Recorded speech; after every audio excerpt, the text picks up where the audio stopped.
This is a Hat Trick podcast. Oh, lovely.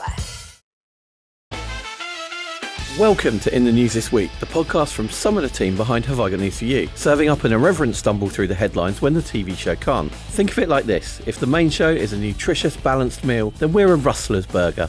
Other terrible microwave burger brands are available. I'm Mike Rayment, and joining me this week is the answer to the question, but what if Statler and Waldorf from the Muppets had a podcast? It's Queenie Miller and Jack Harris.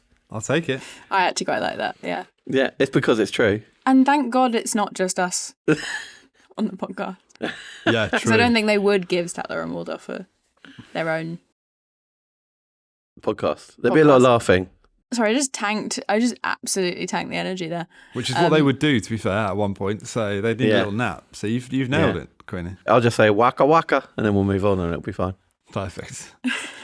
How is everyone? Hungry now that Mike's talked about a Rustler Burger. Someone's after the sponsorship deal from Rustler Burgers. I am thinking about dishes best served cold. Feels like we're going to be talking about a lot of revenge this podcast. Was quite good. Yeah. As a segue. It's actually, we're covering gazpacho. No, yeah. Do you know what? That was a seamless segue. So let's get into round one. And we begin with the bigger news story of the week. This is the incredible discovery of Keir Starmer's backbone. Is it? Is it? Is it? Hey, I didn't say it was a big backbone. Just to clarify, this is Keir Starmer has finally pushed back sorta kinda against Donald Trump over Greenland.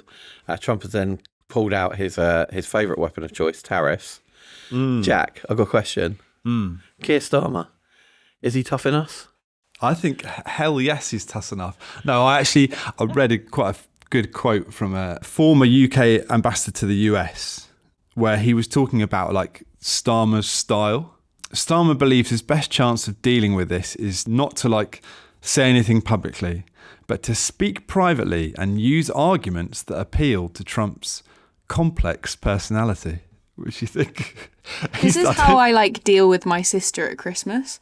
That's not how you're meant to deal with the world leader of the biggest superpower. I think it's also quite a big claim to describe his personality as complex. It's almost like toddler-like. It's like, I want Greenland. And when you say, no, Donald, you can't have Greenland, he just sort of shouts it louder and slams the table. Annoyingly quite effective for that's the thing. Tired parents.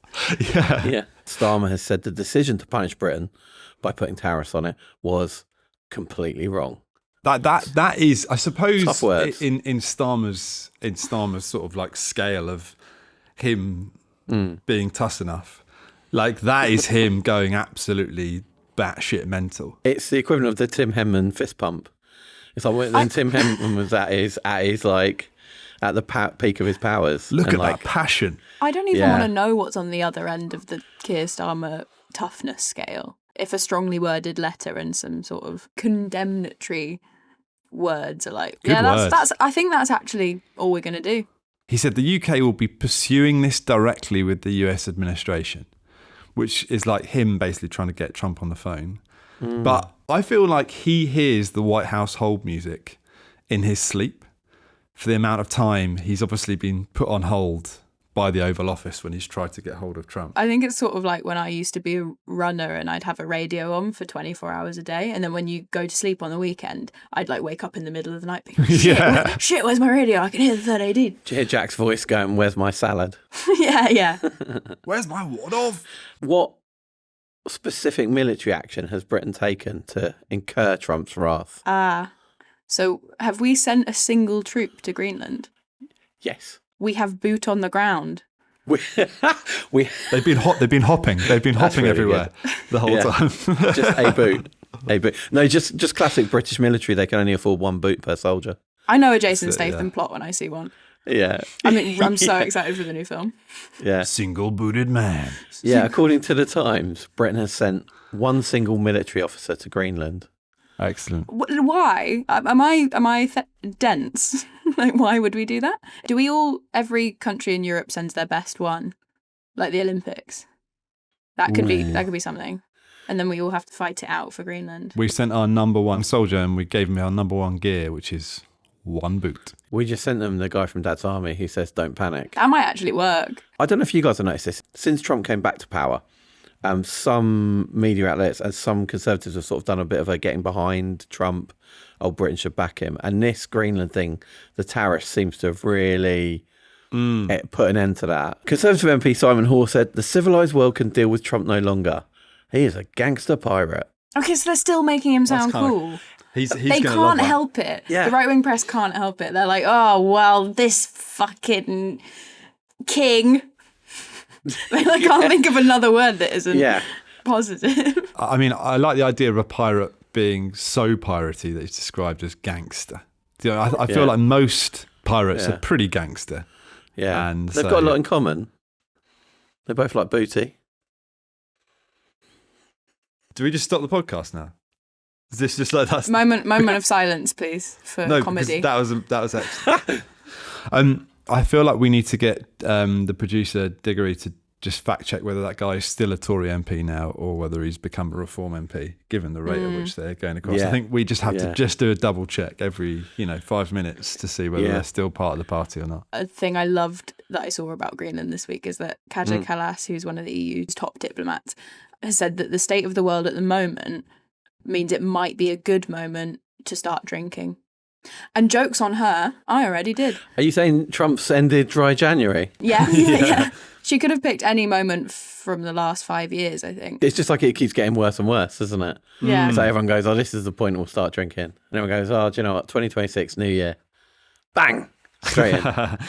Did you see the text that came out today that Trump sent to the Norwegian Prime Minister that people thought they thought it was potentially fake, but basically he said that not getting the Nobel Peace Prize means he no longer has an obligation to think purely of peace. So he blamed the fact that he didn't get the Nobel Peace Prize for why he should just be like pushing his weight around. That's a massive diss on the FIFA Peace Prize. Yeah. So Trump isn't the only person Starmer needs to get tough on. Going closer to home. Who else has he been told to get stuck into? This is Wes Streeting, isn't it? Yeah. Despite the fact he's like trying to placate Trump, he's also been told that he needs to get tougher on all these people that are coming for him for leader. Which is interesting because like there was a quote that someone said about like, get rid of Wes Streeting. Why not? Everyone's getting sacked. Get rid of him. He's like disrespecting you by going around and saying that, you stink, I think is probably what he's going around and saying, or that he's got some, weird eating habit that people should be aware of. Is that what they say? Yeah, according to the Times, Labour backbenchers want Starmer to take on Streeting. I think the thing is they feel rightly that Labour, any time they say anything to criticise the government, they get absolutely hammered, they get the whip taken away from them, they get threatened. And Wes Streeting is basically walking around Parliament going, yeah, I do what I want, I say what I want. I'll talk about Starmer's dietary habits, yeah. I'll say what I want about his feet. I'll say what I want. I don't care. Yeah. What's he going to do about it? What's he going to do about it? It's like throwing bits of paper at him in the comments. You know whose book he needs to take a leaf out of? Who? Kemi. Ah. Talk about a backbone. Yeah. She's not going to have a backbench, but, she's got a backbone. Yeah, it's literally just going to be her left by the end, isn't it? What's kind of quite sweet about the Jenrick stuff is having spent like... Sweet. Yeah, but it is. But like, what came out afterwards is the fact that he had all this media plan of what he was going to do and like how he was going to put it across. And reading that is so funny because you almost think it's probably better for him that it did get kind of cut down before he could put it in, because some of the things they had in his media plan, where he was described as the new sheriff in town in Reform, other advice they gave for him was the way he should approach his defection, if it hadn't have been completely blown out of the water by Kemi Badenoch, was to use humour, one of your best skills. Which you think, wow. Who's telling him this? The person who leaked it must be the person who's also giving him this advice, because you think Robert Jenrick should not be trying to use humour. One of the most humorless men in Parliament. I'm actually producing his Edinburgh debut. 5 nights in the Grand. That would be really funny. I would go and see it. I would want to take Liz Truss, actually, but, I'm working on it. True. A lot of Tories were quite happy to see the back of... quite happy to see. Have you seen some of the things he's been called, Jenrick? There's been some really good quotes.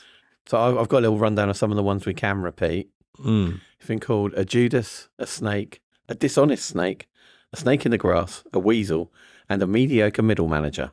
That is a dinner party if I've ever heard one, man. That is nightmare blunt rotation. Yeah. That is the Conservative backbench. That's what's left.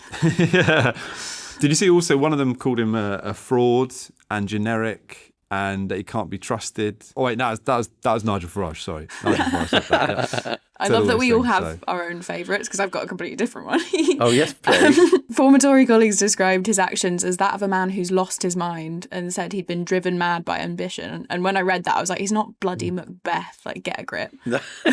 Yeah. Do you not think, like, because there was a moment, wasn't there, on the day it happened, there was a point at which he got sacked and that it wasn't clear that he was going to join Reform. And I just think Farage missed a trick there. Because can you imagine how baller that would have been if he was like, all nah. the press, you get all the press from Jenrick resigning and being like, he's going to join Reform. And he's just like, yeah, thanks, mate. But no. He would have looked absolutely, it would have looked so good. The party would look so much more serious if they were like, no, we're not taking the rejects from the Conservative Party. And he could have still got all the good press from him wanting to leave to join the Reform Party. But then you look at like any Reform Party councillor and the general standard is so, honestly, they look like... Makes Nadeem Zahawi look competent. Makes Robert Jenrick look like Barack Obama. Yeah. In terms of political... Nouse. Which he'd absolutely hate, obviously. Yeah. That comparison. Why was Nigel Farage compared to a duck this week? Why wasn't he? Why wasn't he every week? Does he taste good with hoisin sauce? I mean, I suppose he probably tastes better with hoisin than without it, I would argue. That's a general rule for most people. It's a Rayment family motto. Did he go for a swim in a pond? He went Ed Davey publicity style? Did he get lip filler? What, for his burgeoning online cameo appearances? Yeah. He saw his spitting image puppet and he was like, yeah, some more of Make that. me more like that. No, it was in relation to a quote from Labour MP Lisa Nandy this week when asked if she thought Nigel Farage was a fascist. Nandy said, if it walks like a duck, quacks like a duck, in my experience, it's usually a duck. So basically called him a fascist. Although didn't. Like, just say it. Yeah, if you're going to say I it. quite like it. I like a long-winded, deniable sort of quote. You must love this Labour government. Yeah. I just had an aneurysm mid-interview and started talking about ducks. It had nothing to do with the question. Yeah, it's plausible deniability. She could be like, yeah, no, I never said that when he's in power. So, good week for Badenoch. The first good week for Badenoch. I think so, right? First time for everything. But it has made her look better, right? Regardless of what you think of her politics. It's the speed at which she's done it as well, I think, is impressive. Like Part of me can't help but think that that's sort of kids' playtime in a creche somewhere and there's like actual politics going on. Because the Tories are just so not in the conversation. What, in another bit of the creche? Yeah. I'd love to know where this serious politics is going on. In the sort of 2 years older than the toddlers. Yeah. I think just like China, Russia, India, Brazil, they're just all getting together and doing all the serious stuff. Yeah, that's the Saudis, year fours. These guys are just going, they're fighting over the rock with ice on it. Cool. Okay, yeah. No, lived it. But did you see today there was a thing about a Russian newspaper that praised, they were like, we think Trump's plan for Greenland is great. Yeah, no shit. Of course they did.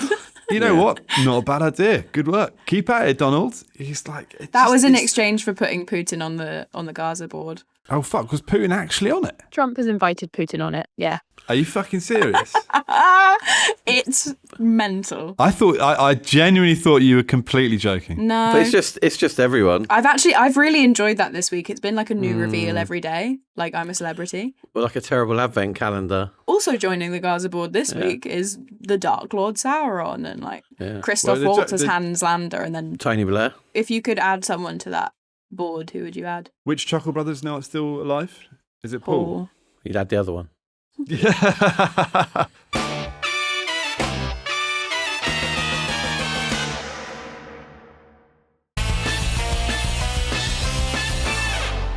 Welcome back to In the News This Week. It's time for round two, where hopefully each of you have brought a story from the news this week. Otherwise, it's going to be a pretty pointless round.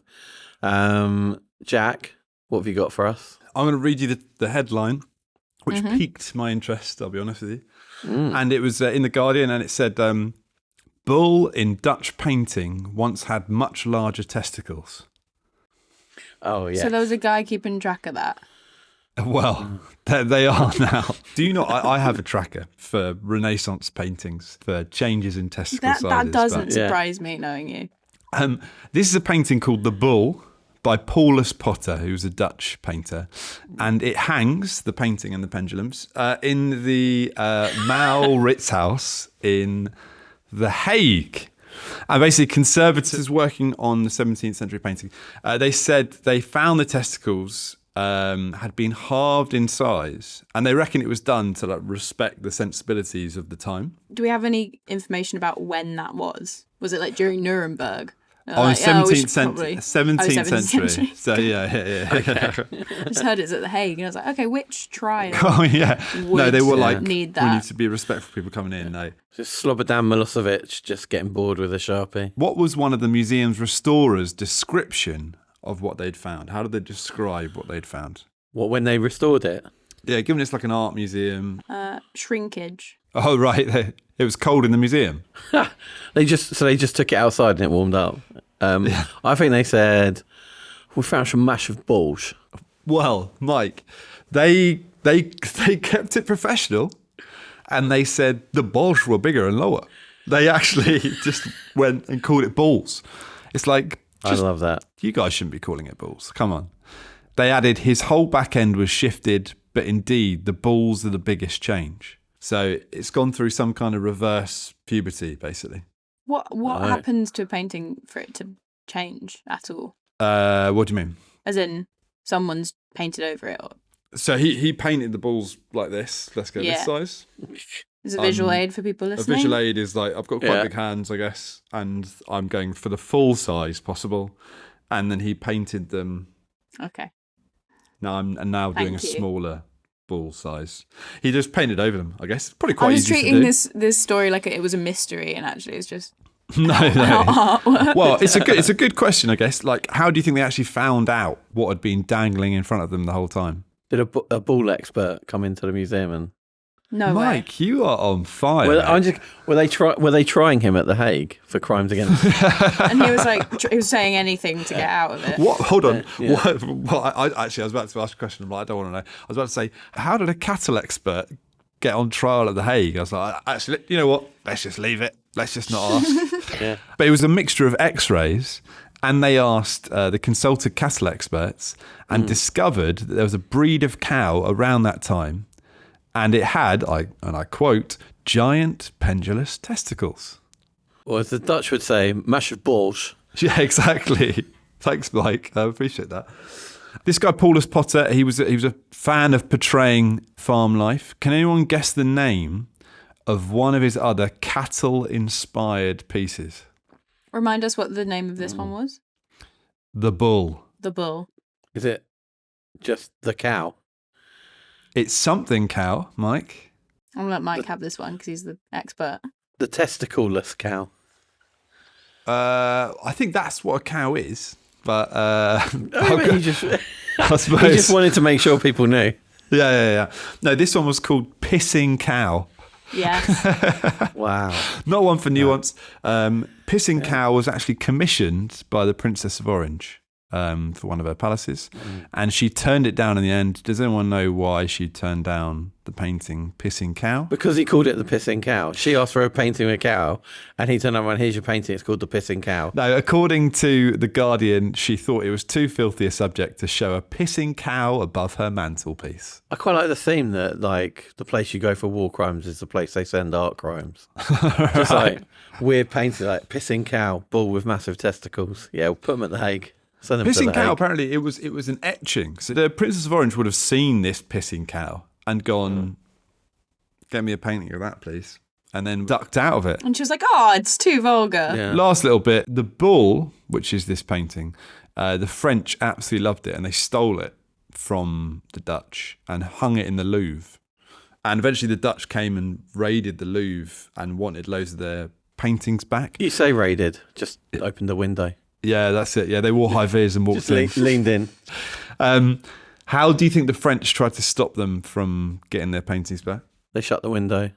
Mike, you're not I think have you read this story? I feel like I honestly haven't. I feel I'm like this is not like a fever bothering. dream. No, right.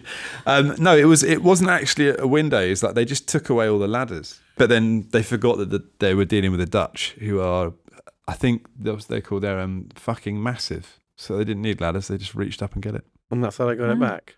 I don't know. They probably just went and bought a ladder. Yeah, Got on each other's shoulders. To me, to you. Yeah.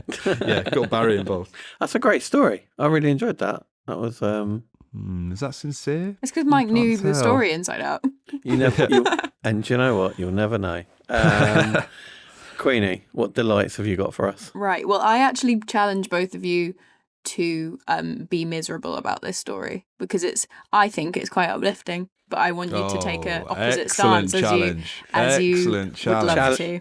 Oh, Challenge accepted. Yeah. Challenge accepted. You're all in now. What's happening? Okay. Yeah. The headline is, I earn more from my dog poop side hustle than I do from my day job. So Badenoch started selling on Vinted. Hold on, have you told us the headline yet? Or are you still are you just chatting?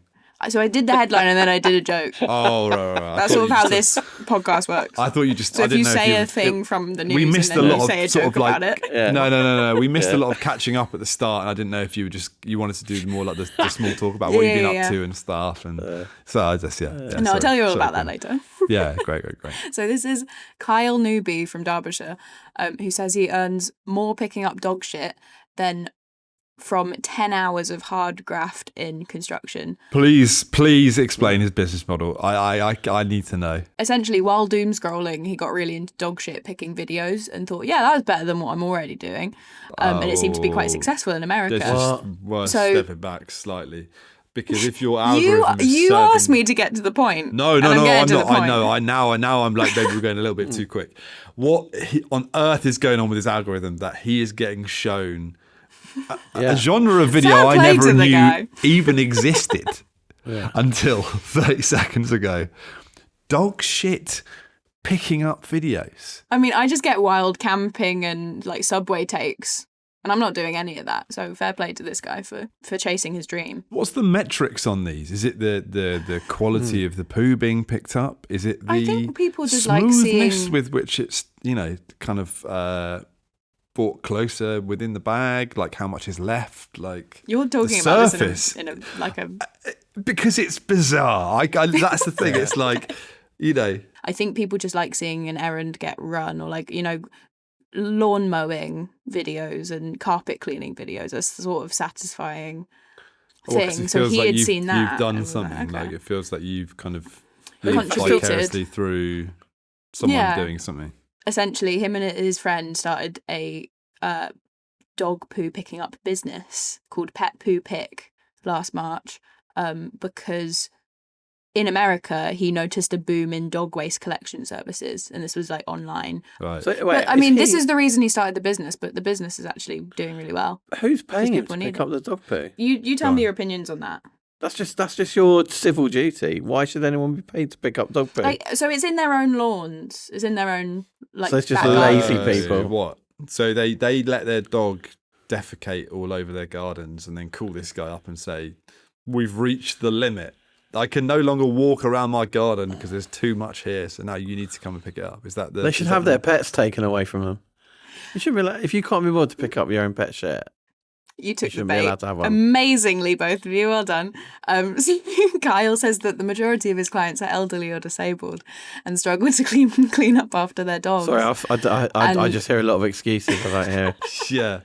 I thought you'd be sympathetic to elderly and disabled people, but I forgot you guys love the Labour government. Yeah, he can say that. Sure, he can say that. He could pick it up for free. I'm not. I mean, like he could be like, "Oh, that's a shame that disabled person can't."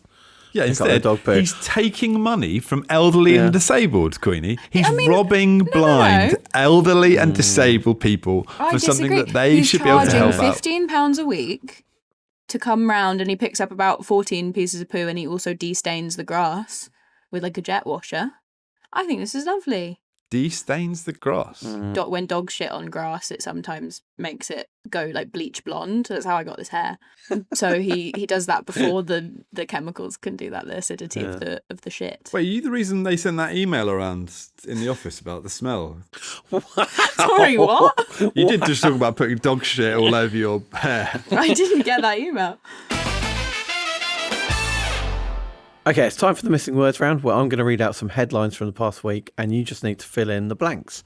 And we start with astonishment at the snooker after what 8 times in a row? Is it astonishment at the snooker after a man manages to stop himself falling asleep 8 times in a row? That would be really impressive. Astonishment at the snooker after Judge Trump reveals dark family ties 8 times in a row. Wow. Donald, Ivanka, Eric. Yeah. you name him. Is it astonishment at the snooker after waistcoat over shirt named outfit of the tournament 8 times in a row? It's a good look. It's a strong look. I don't know what it seems to be very good for snooker players. It's a good look for snooker players. And like penguin waiters. Is it astonishment at the snooker after player swallows and then passes the black 8 times in a row? I mean, technically for attempts 2 to 8, it's the brown ball, isn't it? But, you know. If he's passing it, then it's probably the brown ball. Yeah. That's an extra tenner for Keith. So he can add snooker players to his list of pensioners and disabled people and people he's fleecing. Yeah. We can't be killing Keith here. He's an honest man. No, it's incredibly, it's none of those, but they were all great answers. It's astonishment at the snooker after score ends 6-2 8 times in a row. So I did hear this actually. Yeah, it's astonishing. The master snooker, they're saying the odds of that happening 220,000 to 1. So that'd have been a good bet to put on. What a boring bet. What an insanely boring bet to put on. That would be a true measure of a snooker fan, to be like, I've gone for a mental bet.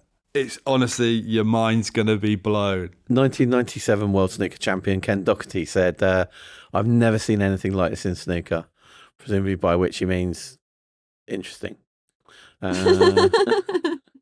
Next. Woman prays the statue of Buddha every day for 4 years, only to find what? Woman prays the statue of Buddha every day for 4 years, only to find it's a bemused, hairless old man. Imagine that, every day for 4 years. This woman turns up, starts praying to you. Bit weird. Woman prays the statue of Buddha every day for 4 years, only to find out it's a Yoda toy, or Shrek, or Furby. Queenie Miller. You're actually correct with one of those guesses. It wasn't Shrek. Woman prays to statue of Buddha every day for 4 years, only to find out it's actually a statue of Shrek. What? No way. Yeah. This is in the Philippines. A woman bought and worshipped a 3D printed bright green figurine that she believes to be the Buddha. And since discovering the truth, however, she says she's not upset or ashamed. Instead, she says the sincerity of her prayers over the 4 years is what matters. That's so beautiful. Yeah. Also, I don't not believe in the spiritual power of Shrek. I mean, might as well believe in that as much as anything else. It's from DreamWorks. DreamWorks, prayer doesn't. Somebody once told me the world is going to roll me. I ain't the sharpest tool in the shed. Yeah, that was the Dalai Lama, I think, wasn't it? Yeah. The gospel according to Smash Mouth. But she's going to continue worshipping it. In the faint hope that there's going to be a release of Shrek 5. I'm sure there is. Is there? I was like, is there 8 Shrek Fast 4? and Furious? There is a fucking Shrek 5. Oh, Shrek 5's it's coming out in 2027. No Her way. prayers have been answered. Those 4 years of praying finally paid off. Thank God. We need to thank this woman. Okay, finally. Student arrested for what on an art project? Student arrested for throwing soup on an art project. Is it student arrested for having non-pretentious message on art project? I mean, that would be a shock. Is it student arrested for attempting to convince parents it was worth spending £40,000 to spend 4 years at university working on an art project? Okay. It seems like you have some stuff to unpack here, Jack. Yeah. I think I'm probably just jealous. I actually think it'd be awesome to do an art degree. That's a man who had to go into a physics classroom and looked out the window and saw people like painting shoes and frolicking and sort of God believing damn, in quantum themselves. physics. Like, I have to work on my machine. That's what I assume physics is. Student arrested for serving a roast on an art project. Oh, I'll tell you what. Now you're talking. Bit closer. Really? Serving a meal? Serving... A succulent Chinese meal? He was arrested, to be fair. Yeah. No, it's actually a student arrested for having a munch on an art project. This is undergraduate student Graham Granger, who was detained after it had been found he'd ripped artwork off the walls and eaten it in a reported protest at the University of Alaska art exhibition last week. What was he protesting? Well, I think he was protesting artificial intelligence. The artwork was made by Master of Fine Arts student Nick Dwyer in collaboration with artificial intelligence. So okay, so it wasn't art, may I posit? Is it edible? It wasn't edible. It was literally just really? artwork. I mean, it wasn't just like a piece of like a canvas. Yeah. Like it wasn't That's Michelangelo's really David. Like it wasn't like a statue. What bit would you go for first? I suppose the leaf makes the most sense, doesn't it? Because that's sort of supposedly edible. If it was Michelangelo's David, you go for the crotch, is what you're saying. That'll be your first. Yeah, I realise now how it looks. Yeah. Jack, you just the mask slips. That's The mask slips. We posted this missing word on our social media channels, and congratulations to Beer Monkey on Instagram, who made us laugh with their response when they said, student arrested for painting the phrase free plasticine on an art project. Yes. Finally, someone saying what needs to be said. Follow Have I Got News For You on Instagram and Twitter so you can enter our missing words round when we post another one next Monday. Thank you for listening to In the News This Week.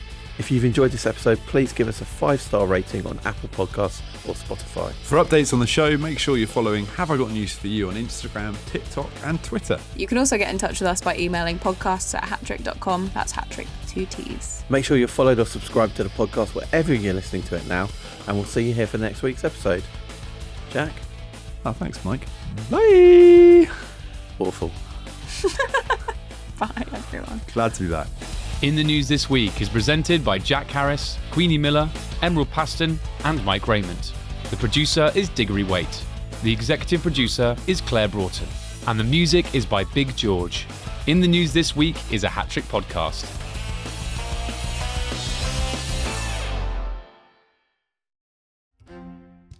You did promise me you'd come back from the Antarctic tour and blonde. And skinny. The Coldest Shift, an Antarctic adventure presented by Dr. Rachel Varnham. We need to be the forerunners in making sure that we keep the Antarctic the only continent without COVID. We can perform small operations here. How many nurses are going with you? None. Are you taking a dentist? No, that's me as well. Are you taking a physio? No, that's me. So all of the things that you have in a hospital, we've had training on, essentially. Oh, Rachel, why would you do that as a medic? It's ridiculous.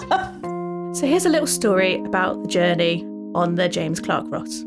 The Coldest Shift, available now on all podcast platforms.